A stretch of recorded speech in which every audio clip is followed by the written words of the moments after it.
Hello नमस्कार दोस्तों। मैं आपका astrology friend doctor Mahesh Joshi आप सभी का स्वागत करता हूं मेरे एस्ट्रोलॉजी चैनल लक्ष्मी सूत्रम एस्ट्रो पर। जो भी फ्रेंड्स कंसल्टेंसी वगैरह लेने चाहें तो उनसे रिक्वेस्ट है कि वो व्हाट्सएप पर मैसेज करें।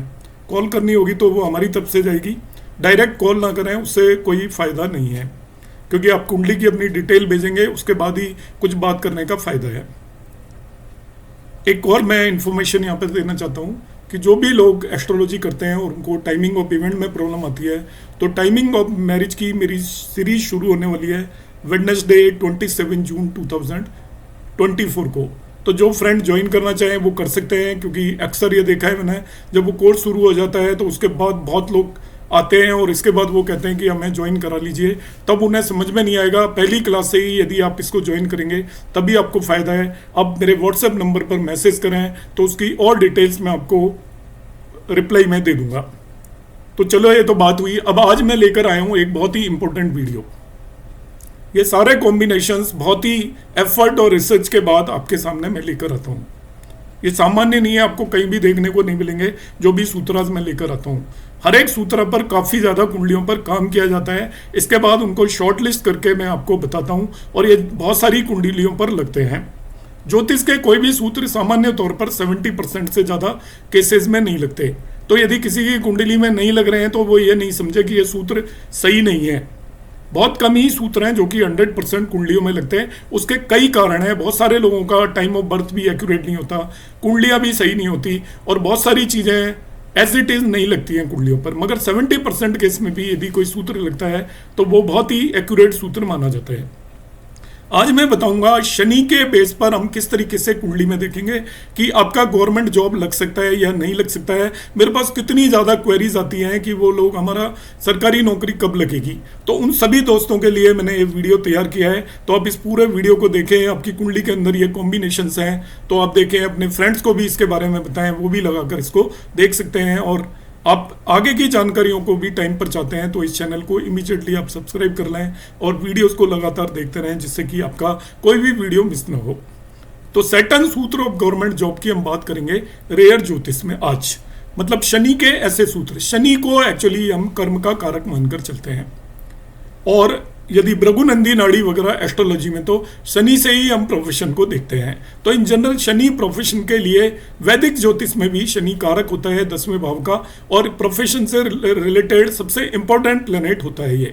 नौकरी का भी इसे हम कारक मानकर चलते हैं। इवन आप यदि केपी एस्ट्रोलॉजी में जाएंगे वहां पर भी यदि जॉब का कारक माना जाता है शनि। तो गवर्नमेंट जॉब सूत्राज में यहाँ पर कुछ इकट्ठे किए हैं, वो 1 बाय 1 मैं आपको यहाँ पर बता रहा हूँ। फर्स्ट वन कॉम्बिनेशन है Saturn aspect sun and Ketu. यदि आपकी कुंडली के अंदर शनि अपनी पोजीशन से तीसरे, 7वें और 10वें भाव को देखता है, तो शनि जहां पर भी बैठा है वो अपनी दृष्टि से सूर्य और केतु दोनों को एस्पेक्ट कर रहा हो।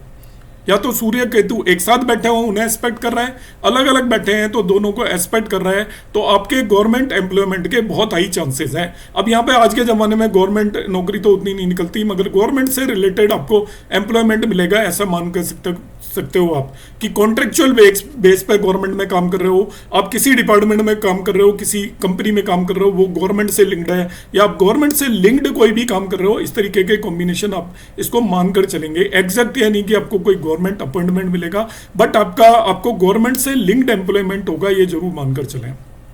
सैटर्न यदि लियो साइन में हो आपकी किसी की भी कुंडली में, 5 साइन लियो साइन होता है सिंह राशि के अंदर, यदि शनि बैठा हुआ है तो higher chances of government employment है।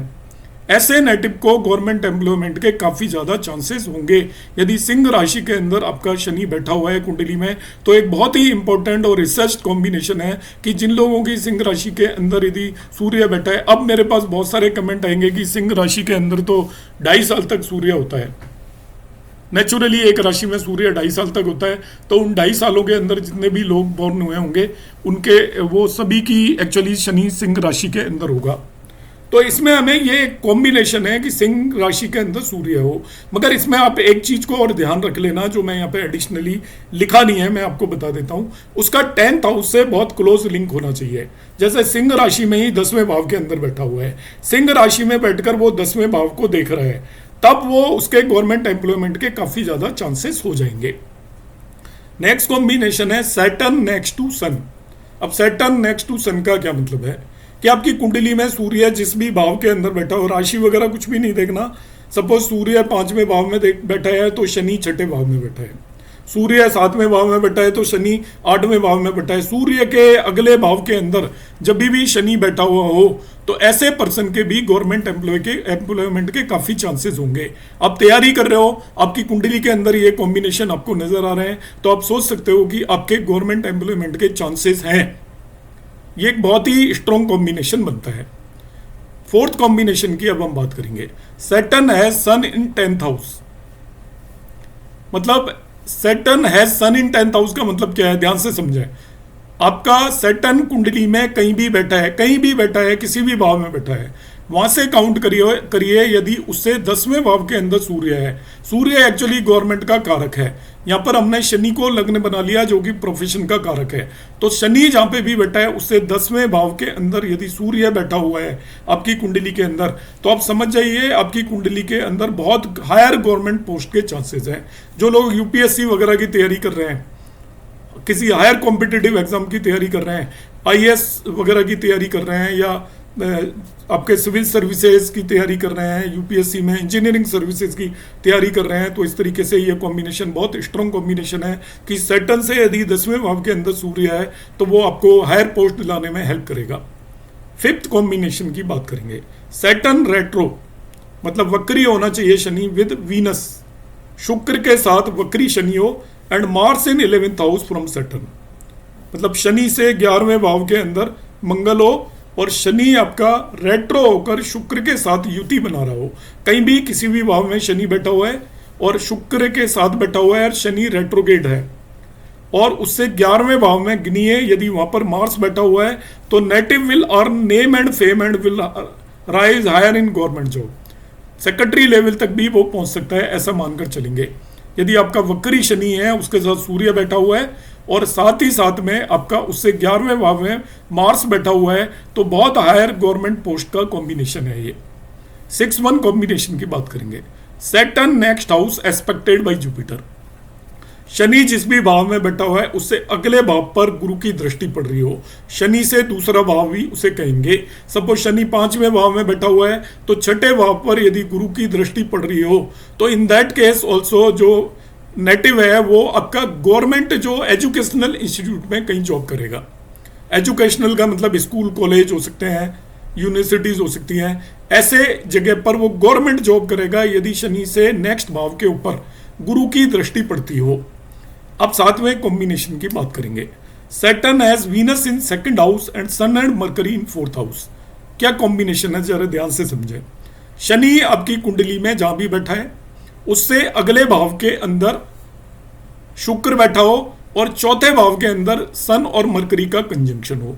और सन और मरकरी ज्यादातर कुंडलियों में कंजंक्शन होता है, तो बड़ा सिंपल कॉम्बिनेशन है कि शनि से अगले भाव के अंदर शुक्र है और चौथे भाव के अंदर यदि सूर्य और बुध की युति हो रखी है तो ऐसा पर्सन गवर्नमेंट की ट्रेजरी में वर्क करता है, फाइनेंशियल इंस्टीट्यूशंस में वर्क करता है, फाइनेंस से रिलेटेड उसका काम होगा, अकाउंट से रिलेटेड काम होगा, ऐसा मानकर चल सकते हैं। वो कब होगा, जब शनि से अगले भाव के अंदर, शनि सपोज आपका तीसरे भाव में तो चौथे भाव में आपका बैठा है शुक्र, और शनि से नेक्स्ट भाव में शुक्र, चौथे का मतलब नेक्स्ट भाव में शुक्र, और शनि से 4th हाउस में, शनि से आप काउंट करिए, शनि जिस भी भाव में 1st, 2nd, 3rd, 4th, तो उस भाव के अंदर यदि सूर्य और बुध की युति हो रखी है तो ऐसा पर्सन गवर्नमेंट फाइनेंशियल, जहाँ भी ट्रेजरी वगैरह होगी, जहाँ पे पैसे का हिसाब होता है, ऐसी जगह पे काम करेगा। हो सकता है वो कैशियर ही हो, मगर इस तरीके का उसका एम्प्लॉयमेंट होगा। 8th combination. Saturn exalted with sun next to Saturn. मतलब सूर्य सैटर्न एक्सोल्टेड है, एक्सोल्टेड का मतलब लिब्रा या तुला राशि में उचका होता है, शनि तुला राशि में है और 8 साइन के अंदर, उससे अगले भाव में 8 साइन होगा, वहां पे सूर्य बैठा हो तो native will hold a high post in government, तो वो हाई पोस्ट पे होगा गवर्नमेंट के अंदर। हायर पोस्ट के कॉम्बिनेशन हैं, कुछ केसेस में वो लोअर पोस्ट भी हो सकती है, जैसे मैंने पिछला केस बताया, वो कैशियर भी हो सकता है एक नॉर्मल, अकाउंटेंट भी हो सकता है एक नॉर्मल, और इस केस में जब सैटर्न से अगले भाव के अंदर सूर्य बैठा हो, मगर सैटर्न आपका शनि उचका होना चाहिए। Ninth combination Saturn in Sagittarius, native is in banking department. अब फर्दर ये वही आ गया जैसे हमने कहा सैटर्न इन लियो, तो सेजिटेरियस में भी सैटर्न 2.5 साल तक रहता है, मगर आप ये ध्यान रखना कि उसका सैटर्न इन सेजिटेरियस तो हो ही, मगर 10वें भाव से उसका कुछ ना कुछ कॉम्बिनेशन बनना चाहिए, देन ओनली ऐसा नेटिव बैंकिंग डिपार्टमेंट के अंदर मिलेगा। 10th combination Saturn second house aspected by Mars and Sun, Shani जिस भी भाव के अंदर बैठा हुआ है, एग्जाम्पल के लिए शनि 7वें भाव में बैठा हुआ है तो उससे सेकंड हाउस का मतलब 8वां भाव माना जाएगा। 8वें भाव को एक साथ मंगल और सूर्य यदि दृष्टि डालते हो, ये भी गवर्नमेंट के कारक ग्रह माने जाते हैं दोनों ही।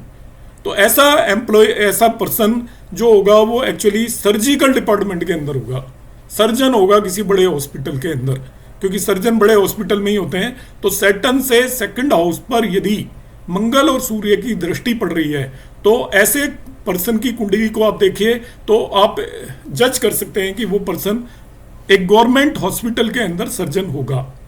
11th कॉम्बिनेशन की अब मैं बात करूंगा, Saturn having sun in second house aspected by Mars. देखिए 10th कॉम्बिनेशन से मिलता जुलता ही है। यहां पर सैटर्न से अगले भाव के अंदर सूर्य बैठा हुआ है और उसे मंगल एस्पेक्ट कर रहा है, तो इन दैट केस ऑल्सो उस पर्सन का गवर्नमेंट जॉब होगा। सूर्य और मंगल जनरली गवर्नमेंट के कारक ग्रह माने जाते हैं। 12वां कॉम्बिनेशन की बात करेंगे, राहु इन 4th फ्रॉम सैटर्न। आपकी कुंडली के अंदर शनि जहां भी बैठा है उससे 4थे भाव के अंदर यदि राहु हो तो ऐसा पर्सन एक्चुअली जॉब करता है इन एविएशन डिपार्टमेंट। एविएशन डिपार्टमेंट आजकल बहुत बड़ा है, आपको पता है एविएशन डिपार्टमेंट का मतलब हो गया आपका एरोप्लेन ही नहीं, जो उनका ग्राउंड स्टाफ होता है और जो भी असिस्टिंग स्टाफ होता है, आजकल टिकटिंग का भी बहुत बड़ा काम है। तो ऐसे किसी डिपार्टमेंट में वो पर्सन काम करेगा, एयर से रिलेटेड किसी भी डिपार्टमेंट में होगा, आप ऐसा कह सकते हो, यदि सैटर्न से 4थे भाव के अंदर राहु हो। अब 13 कॉम्बिनेशन है, देखिए Saturn with sun and Rahu. अब शनि खुद बैठ गए सूर्य और राहु के साथ, तो फिर नेटिव एक सर्जन होगा।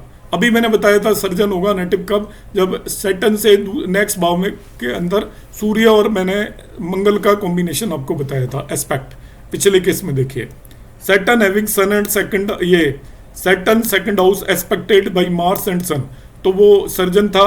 अब सर्जन का ये नेक्स्ट कॉम्बिनेशन है Saturn with sun and Rahu, तो native is a surgeon.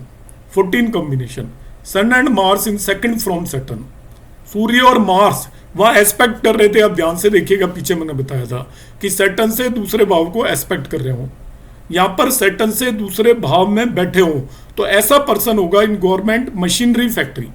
Government की बहुत सारी मशीनरी फैक्ट्रीज होती हैं जो PSU जितनी भी होती हैं, जैसे बेल होगी Bharat Heavy Electrical Limited, BEL होगी भारत इलेक्ट्रॉनिक्स लिमिटेड, सेल होगी Steel Authority of India Limited, इस तरीके की जो भी कंपनियां हैं गवर्नमेंट की, उसके अंदर वो होगा यदि सैटर्न से दूसरे भाव के अंदर सूर्य और मार्स बैठे हों। 15th combination sun is second from Saturn, तो ये गवर्नमेंट जॉब का कॉम्बिनेशन होता है यदि सूर्य, इन जनरल आप ये ध्यान रखना कि सैटर्न से दूसरे भाव पर सूर्य की दृष्टि हो या दूसरे भाव के अंदर सूर्य बैठा हो तो गवर्नमेंट जॉब के काफी ज्यादा चांसेस होते हैं। 16th कॉम्बिनेशन यहां पर मैंने लिया है, second Lord from Saturn in 12th house from Jupiter and Mercury in 7th from Saturn. देखिए क्वाइट कॉम्प्लिकेटेड कॉम्बिनेशन लग रहा होगा, यह है गवर्नमेंट इंटेलिजेंस एजेंसी का, IB वगैरह जो होती है, रॉ होती है, उसमें जॉब मिलेगा। कॉम्बिनेशन ध्यान से समझो, कोई डिफिकल्ट नहीं है। सेकंड लॉर्ड फ्रॉम सैटर्न मतलब सेकंड शनि जिस भी राशि में है उससे अगले भाव का स्वामी, इन 12th हाउस 12वें भाव के अंदर हो, फ्रॉम जुपिटर। गुरु जहां पे भी बैठा है उससे पिछले भाव को बोलेंगे 12th हाउस, तो सैटर्न से अगले भाव सेकंड भाव का स्वामी गुरु से 12वें भाव के अंदर हो, and Mercury in 7th from Saturn, Saturn से 7वें भाव के अंदर मरकरी हो। मैं फिर इससे रिपीट कर देता हूं, शनि जहां पे भी बैठा है, सपोज लग्न में बैठा हुआ है, तो आपका जो सेकंड भाव का जो स्वामी है वो गुरु जहां पे भी बैठा है उससे पिछले भाव, जिसे 12वें भाव में जाकर बैठ जाए, और मरकरी आपका शनि के अपोजिट वाले भाव में 7वें भाव में बैठा हो, तो ऐसा पर्सन गवर्नमेंट इंटेलिजेंस डिपार्टमेंट के अंदर काम करता है। 17 combination Venus and Rahu in second from Saturn. Venus और राहु यदि सैटर्न से दूसरे भाव के अंदर चले जाएं तो native is A government detective, वो भी डिटेक्टिव हो जाता है। राहु को बहरूपिया बोलते हैं एक्चुअली, तो बहरूपिया बनकर वो काम करेगा, ये मानकर चलिए। और जो गवर्नमेंट डिटेक्टिव होता है उसका काम बहरूपिया बनकर काम करना होता है, अलग अलग रूप धारण करता है। तो शुक्र और राहु, और शुक्र एक्चुअली कला देता है, इस तरीके का कॉम्बिनेशन है, क्योंकि कलाकार भी उसको होना पड़ेगा तभी वो डिटेक्टिव हो सकता है, और राहु उसको वेश धारण करने में हेल्प करता है। इसलिए सैटर्न से दूसरे भाव के अंदर शुक्र और राहु हो तो ऐसा पर्सन गवर्नमेंट डिटेक्टिव होता है। फर्दर 18 आपका है सैटर्न विद सन, दोनों एक साथ हो तो then also native will have government job. तो दोस्तों ये मैंने कुछ 18 कॉम्बिनेशन शनि के बेस पर आपके सामने प्रेजेंट किए हैं, आप अपनी कुंडलियों पर लगाएं। यदि आपके सूत्र कैसे लगते हैं आपकी कुंडलियों में, ये मेरा प्रयास है काफ़ी ज़्यादा एक्सरसाइज के बाद। आप जैसे भी हो आप कमेंट बॉक्स में ज़रूर कमेंट करें। यदि आपको मेरा वीडियो पसंद आया हो तो उसको लाइक और शेयर भी कर सकते हैं। और फिर एक बार यदि अभी तक आपने चैनल सब्सक्राइब नहीं किया है तो उसको सब्सक्राइब करना ना भूलें। नमस्कार, धन्यवाद।